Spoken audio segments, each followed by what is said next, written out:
Olá, pessoal!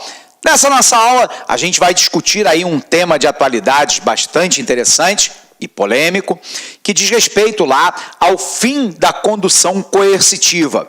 O Supremo Tribunal Federal, analisando lá um pedido de análise de constitucionalidade a respeito da condução coercitiva, por 6 votos a 5, votou lá pelo fim da condução coercitiva, porque, teoricamente, ela seria inconstitucional.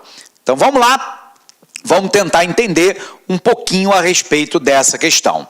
Primeiro, o que é a condução coercitiva?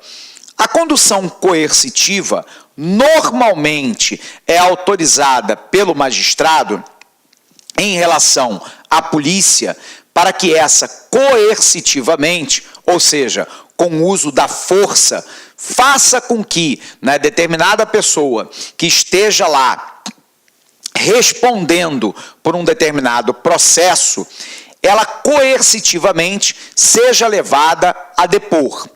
Isso normalmente é utilizado quando aquele indivíduo, aquele cidadão, ele foi intimado notadamente em mais de uma oportunidade e, sem dar explicações, ele se furtou ao esclarecimento do depoimento. Lembrando que a legislação brasileira, obviamente, ela permite o direito do indivíduo ficar em silêncio. Ele não é obrigado a gerar provas contra si. Ele pode, por exemplo, comparecer numa condução coercitiva e, garantido o seu direito de permanecer em silêncio, dizer para a autoridade policial ou para o magistrado que ele não irá responder às perguntas. Bom, diante desse quadro, qual é o problema da condução coercitiva, então? É que nós temos uma divisão entre 2 grandes grupos de juristas que se refletiu lá na decisão do Pleno do Supremo Tribunal Federal. Existe um primeiro grupo, que foi liderado pelo ministro Gilmar Mendes, e a ele se juntaram outros ministros, como o ministro Celso de Mello, que alegaram que a condução coercitiva não tem previsão constitucional.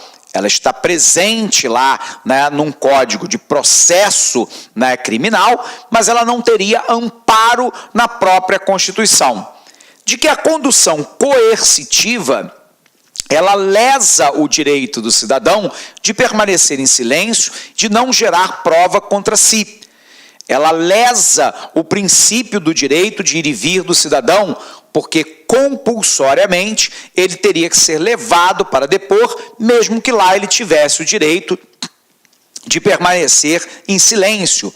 Isso foi considerado uma arbitrariedade por parte do Estado, que pelo menos temporariamente estaria, abre aspas, prendendo o indivíduo, levando-o a depor contra a sua vontade. Ponto. Essa é uma tese defendida pelo Gilmar Mendes, que foi acompanhada pela maioria dos ministros do Supremo Tribunal Federal. É uma tese defendida pela OAB, e é defendida pelo Partido dos Trabalhadores. E no caso do Partido dos Trabalhadores, foi a condução coercitiva que foi imposta pelo juiz Sérgio Moro ao ex-presidente Lula.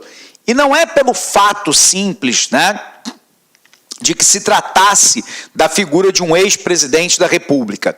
É pelo fato de que o presidente, o ex-presidente Lula, nunca havia faltado a uma determinação de comparecimento para esclarecimento, ou seja, para que houvesse a oitiva, para que houvesse o depoimento. E, portanto, o PT reclamava de que, mesmo nunca tendo se furtado a comparecer em juízo ou perante a polícia para dar esclarecimentos no processo na qual ele era réu, mesmo que ele não tenha se furtado, o juiz Sérgio Moro foi lá e determinou a condução coercitiva do Lula para depor. E, nesse caso, o PT alega que houve uma violência contra o presidente Lula, porque ele poderia ser convocado a depor, e sem coercitivamente comparecer como vinha comparecendo antes.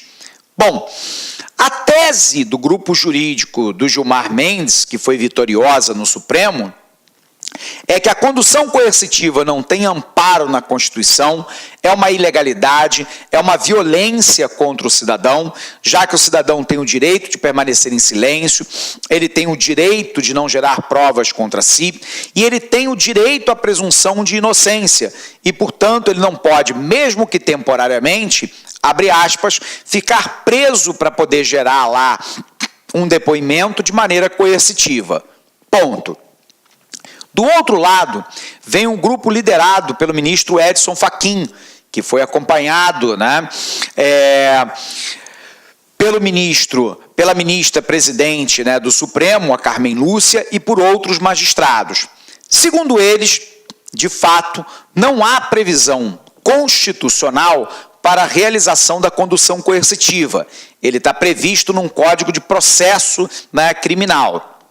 Mas a condução coercitiva muitas vezes se faria necessária quando seguidamente o réu ele foi intimado ao comparecimento para prestar esclarecimento numa audiência perante o magistrado ou a autoridade policial, e tenha seguidamente e não manifestadamente não ido a essa audiência ou a prestação de esclarecimento para depoimento, mesmo que mantivesse o direito dele lá, ir até o depoimento e se permanecer calado.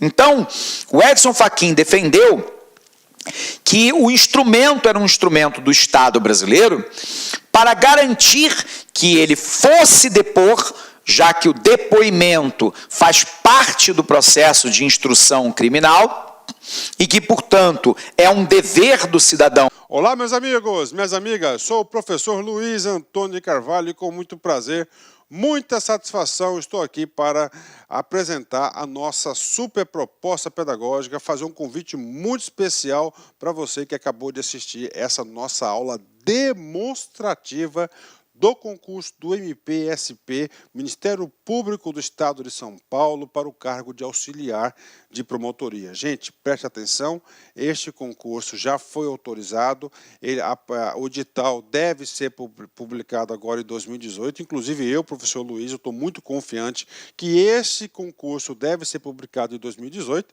Em 2018, nós estamos aguardando 3 concursos para o MP de São Paulo. Um deles, de auxiliar jurídico, já foi publicado. Acredito que agora o concurso de auxiliar da promotoria brevemente deverá ser publicado. Este nosso curso pré-edital, nós temos aí um prazo de acesso de 6 meses. Tá? Durante esse período, você receberá todas as atualizações do site a custo zero. Ah, professor, o edital foi publicado e teve algumas alterações. Gente, dentro do período de acesso, você vai receber todas essas alterações a custo zero. Isso só acontece aqui na Lá Concurso. Professor, como é que custa o investimento aí? O investimento nosso é apenas 10 parcelas de R$ 25. Você vai ter um curso pré-edital. Inclusive, essa aqui é a nossa segunda turma do MP de São Paulo, super focado. Com certeza vai fazer a diferença. A gente colocou aí trechos de algumas aulas nossas aí no YouTube. Este curso hoje tem mais de 170 videoaulas aí para a galera. Tudo bem, meus amigos? Então espero vocês aqui na Lá Concurso. Um forte abraço, fique com Deus. Tchau, tchau. Clique lá.